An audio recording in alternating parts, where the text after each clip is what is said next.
I've got a very simple message for a lot of people. Stop pretending. Stop pretending. Stop pretending that this is a mystery.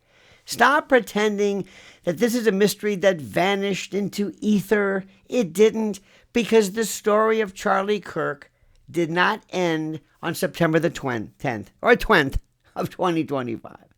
It began there. It started there.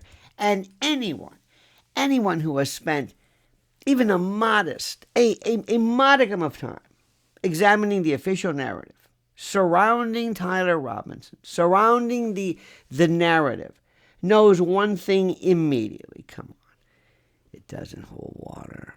It strains belief. It asks too much and explains too little. And we know it. We have to stop pretending. Stop pretending that's the story. Stop pretending that this is the answer. Stop pretending that his sole role, his sole participation is the official story. Come on. This isn't about wild speculation. This is about evidence. Fragments, fragmentary, but fragments that exist and persist and refuse to disappear. And every interview, every statement, every pause, every hesitation, every contradiction, every frame of video, every attendee present that day, every internal conversation within TPUSA, every memo, every text message, every public appearance by Erica Kirk in the aftermath, everything, and all of the timelines that Candace Owens and her incredible colleagues came up, all of that is there, and none of it's gone. None of it is beyond reach. It's all there, scattered across platforms and transcripts and archives and recordings waiting to be assembled. It's all here. The data, the puzzle pieces, it's here. And here, listen, here is the critical point that too many overlook. We are no longer living in a world where information disappears. Now, I know you know that, and I know that, but they don't know that. See, we're living in a world where information accumulates. Nothing is evanescent. Nothing just escapes. It's all there permanently, indelibly, forever. The digital footprint of that day and the days that followed is vast. It's layered. It is rich with metadata, timestamps, location data, audio signatures, behavioral patterns. These aren't abstractions. These are evidentiary building blocks and connective tissue. This is what it is.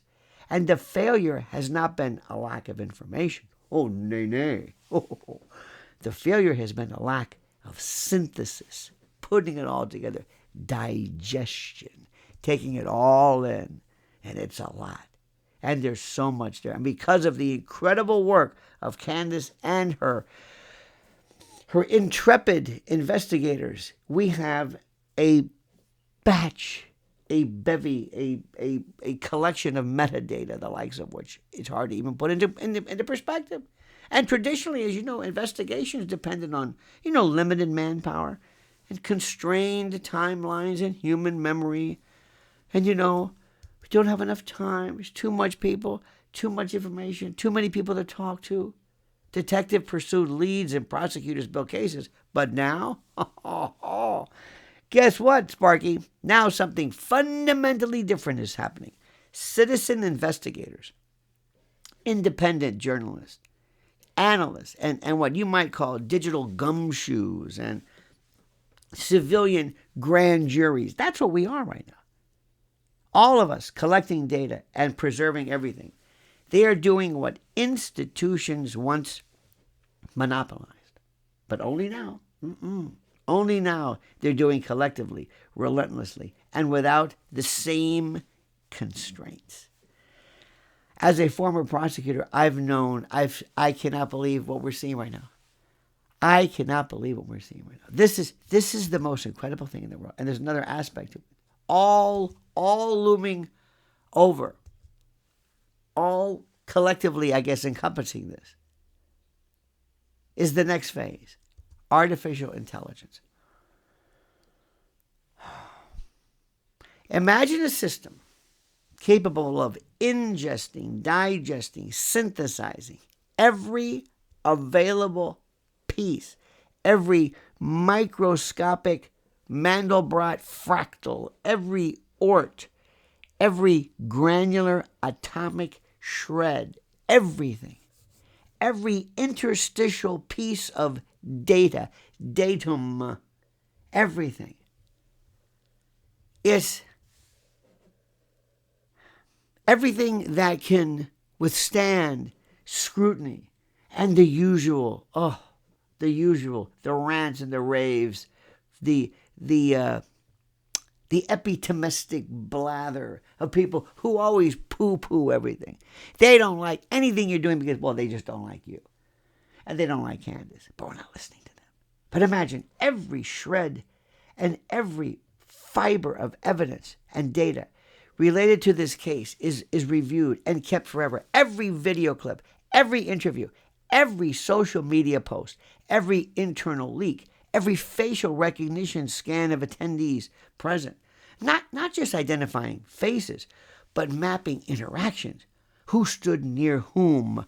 Who moved where? Who left early? Who was grabbing? Who didn't jump out of the way when a shot was fired? All of their reactions. Who reacted? Who didn't? Who was looking the other way when the shot was coming from a different direction? Who looked almost anticipatory? All of that data is there. We don't have enough time to sit there and handle this in one huge organic blast of analysis. Who appeared again elsewhere? Layer upon layer of that with speech analysis, tone, stress markers, linguistic inconsistencies. Then add timeline reconstruction down to the second. Look at the work that Candace has done. Just look at the tarmac hug, Fort Huachuca, Egyptian plains. Look, everything. Put this all together in this vat, this stew pot of data. And then let layer upon layer upon layer of analysis go. And to say, here are your suspects. Here is the direction you should go. This isn't science fiction. This is inevitability. This is now. Because once that system is applied, the scattered becomes structured and cohesive, and the noise becomes signal. See?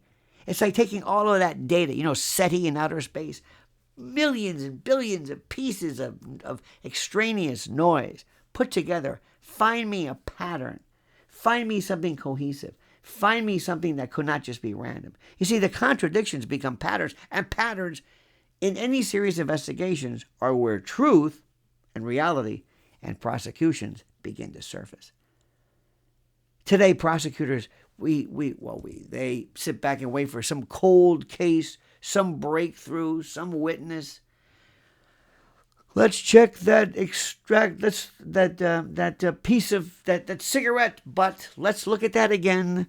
Let's run it through. Anything, boys? Let's try it again. I'm not trying to be critical, but that's the way it was. That was before this. Consider the immediate aftermath. The official narrative moved too quickly. Remember that? Too rapidly. Too celeritously. With great celerity. Why the acceleration? Why? Many would argue, the lone gunman explanation. We're just calling it the lone gunman. It's like the lone gunman, the lone wolf. Where have we heard this before? The lone gunman. Tyler Robinson, the lone gunman, the genius, the sole not prevaricator, but the sole proponent of this particular narrative, the sole actor, Tyler Robinson, presented with a degree of confidence this story that never made any sense, at least to us. And upon closer inspection, feels just a tad premature.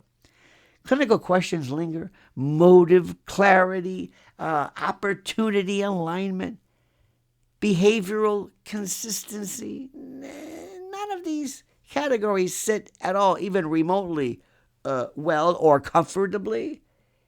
Each one of these contains a gap, and gaps in a courtroom are not minor inconveniences. They are points of reasonable doubt. Now, the contrast that is important is as follows. Compare and contrast that with what has emerged independently. The leaked audio. Just remember this. I still think it is the piece of Erica in that famous post shooting that whatever that was, that Zoom or that leaked audio. Oh my God, it scary still. Internal discussions. All of these moments that taken individually may seem rather innocuous, but collectively, oh no, they raise eyebrows. Tone mismatches, priorities that appear kind of misaligned, based upon compared with the gravity of the moment, and conversations, by the way, that when placed on a reconstructed timeline, they don't fit. It doesn't make any sense. It's like, I'm going to give you the puzzle that you thought was put together, and you're going to see pieces that are still missing, and other pieces that were either filed and forced or just jammed in, because everybody thinks it's clear. It's not even close to being clear. And this is where the prosecutorial lens matters. Not to mention, by the way, who are the people who benefit tremendously from the idea that we have nothing to see here? Move on, folks. Move on. Gee, I wonder who that is. People who want there to be a seamless transition into the next iteration of whatever this is supposed to be. Oh, my God.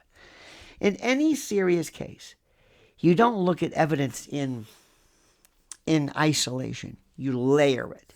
You test it against itself. And you ask yourself, I should say, whether independent data points corroborate or do they contradict each other or one another. And you examine not just what is said, but when it's said, how it's said, and what it's not said, and what's happening concurrently. And most importantly, you look for convergence. Do separate strands of evidence begin to point in the same direction? Right now, what we have is a mass of strands and filaments, untidy, unresolved, but present. And here is the uncomfortable truth. The uncomfortable truth indeed for those who would prefer this story would, well, if it would remain unsettled. It will not remain unsettled. Because the tools that are coming and that are here will not allow it. When AI systems reach the point where they can seamlessly integrate multinodal data, video, audio, text, biometric indicators, social graphs, this case will be reexamined. And by the way, this when it could be tomorrow, could be this week, could be now. Because in AI, the future could be a millisecond away. There's no such thing as by next year. No. See, because the AI people, they're working at speeds. They want you to think like, well, we're just kind of moseying around. No, they're not. But when this is re-examined in a way, no traditional investigation that could ever replicate it in a way that nothing we've ever seen, every inconsistency will be flagged and every anomaly highlighted. Every deviation, every single diversion from expected behavior will be modeled and compared, and you won't need speculation. Oh, nay. You will have probabilities, weighted, ranked, contextualized.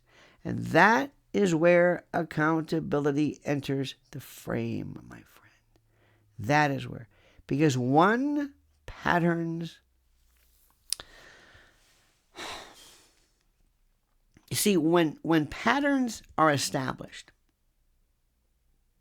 once inconsistencies are mapped, and then timelines are reconstructed with precision, the conversation changes drastically.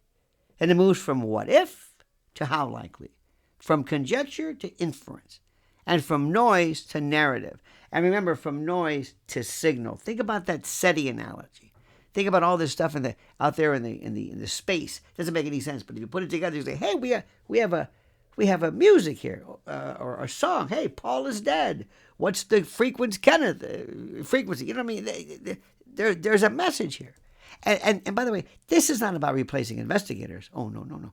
It's about equipping them. And we're the investigators. We're the investigators. You and me. I deputize you.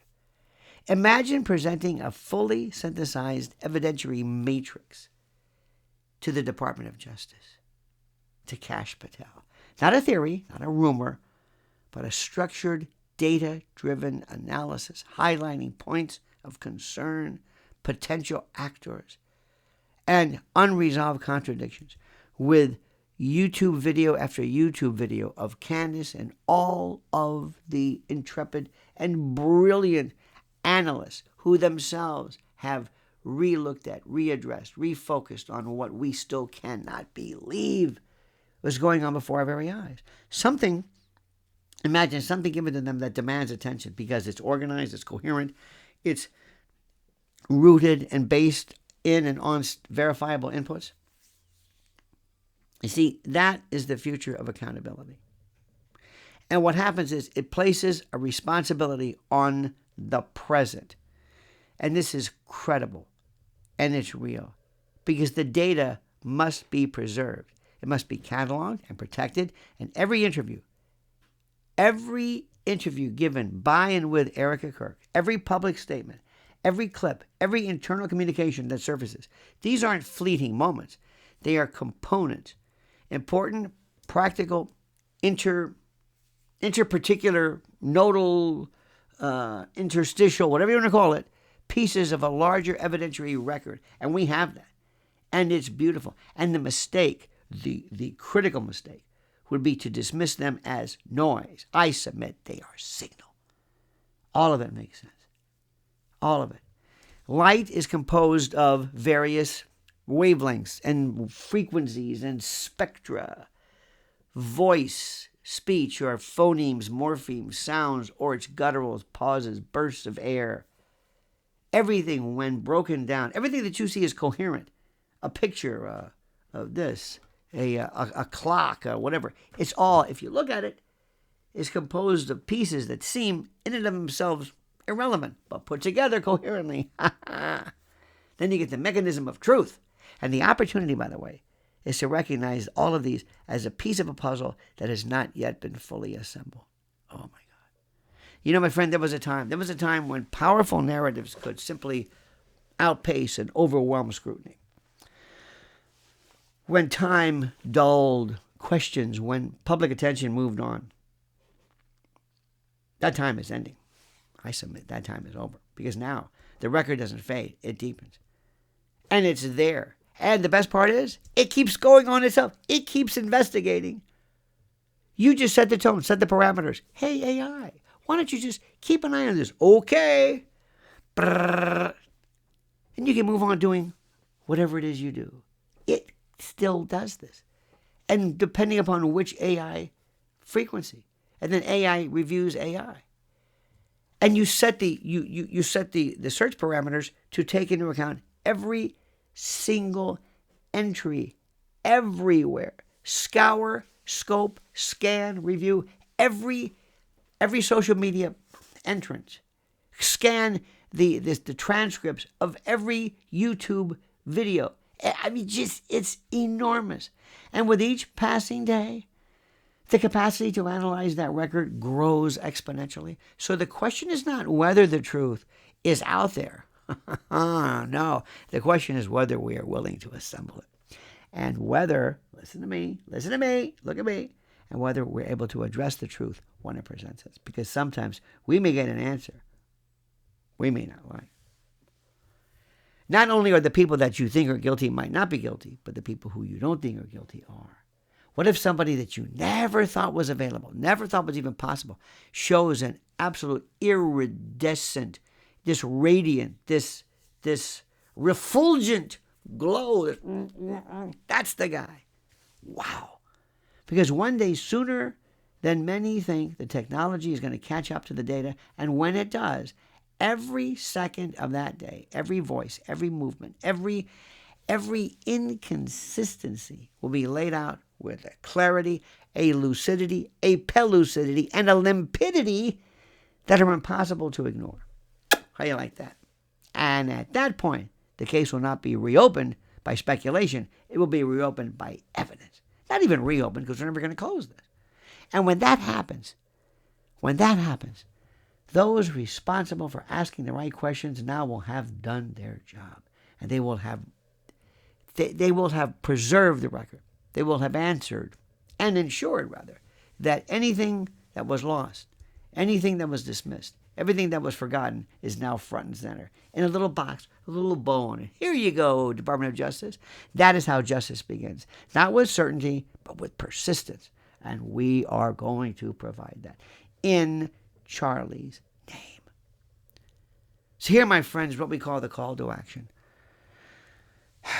Do not look away. Do not assume it is settled. Do not lose faith. Do not lose hope. Document everything. Archive everything. Question everything. Question everything. No matter how little, no matter how stupid. What you might think might be, ooh, that's rather catty and mean. Even better. Why? Because catty and mean and weird means that something doesn't make sense. Because the truth is not gone. It is waiting. And when the tools arrive to finally connect the dots, it will not be a matter of discovering something new. It will be a matter of revealing what was there all along. See, that's the part which is the most fascinating. It was there all along. None of this is, it's hard for people to understand, and I grasp. You see, AI is going to be the scariest thing that ever happened. It might be the end of our civilization, but it might be the greatest tool that we've ever had. And right now, and I'm telling you right now, I am not going to let Charlie's death occur in vain. I'm not going to let it go. I don't care what anybody says. I've been doing this a while now. I'm your grandpa. Nothing scares me. I've been called everything. I've been doing this forever. And whenever I'm onto something, whenever somebody says, hey, babe, back off, that's it. You only take flack when you're over the target. And I'm telling you right now, this is the most credible and the most critical and the most important for me to understand and for you to understand and them to understand. We are not going anywhere.